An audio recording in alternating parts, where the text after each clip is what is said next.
100 rated chess, but every move you make must defend one of your pieces. Or pawns. Absolutely diabolical. But you know what, I think I have a plan. Let's go. We get a 169 from New Zealand. Alright, I obviously cannot push any pawns as none of the pawn pushes can defend anything. Therefore, I can only develop a knight.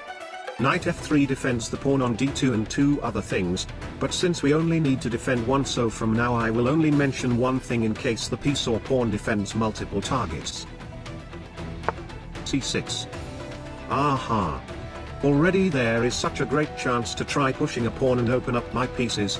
Let's go. Knight to d4.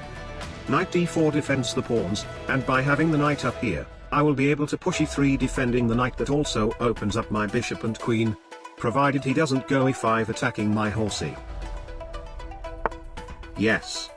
e3 defending the knight. Ha! Slow progress. But it is progress. Knight f6. Knight c3. Opening up the queen is already a massive achievement. She can pretty much always defend something behind her. Now I can be sure our late game can be easy, as long as we can survive the early game. Knight e4. Very aggressive. I can take that knight, but I obviously need my knight to help pushing my own pawns. So I guess, knight a4. Queen a5. Aha. b3 defending the knight. Things are going very well, very smoothly. c5. Okay, I don't want to just retreat to f3. Knight e2. I want my knight to jump everywhere and help all the pawns get pushed. h5. Knight f4. I mean, he can actually take the other knight and I won't be able to take his queen as the recapture doesn't defend anything. But who plays like that anyway? Right? Of course. That blunders a fork, but unfortunately that doesn't defend anything. I can say that defends my queen from being attacked, but some people will disagree with me, so I won't be doing that. Bishop e2 instead.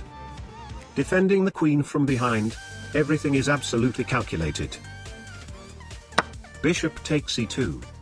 Queen takes e2. Knight c6. Finally, the very first real blunder of the game, knight takes d5. My knight defends the pawn on e3. Long castle. And since we have a knight up there, c4 defending the knight. Well, I mean, it doesn't really defend the knight, as if rook takes I cannot take back due to the rules. But who plays like that anyway? Right?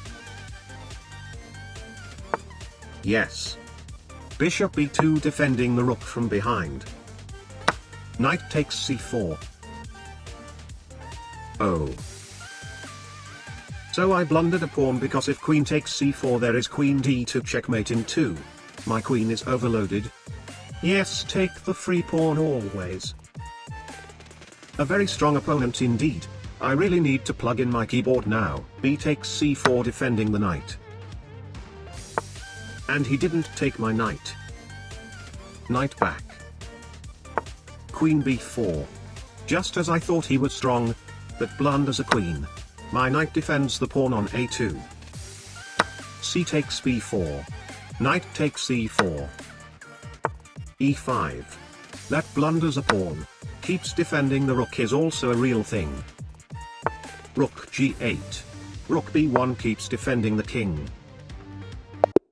Resignation. Mission accomplished.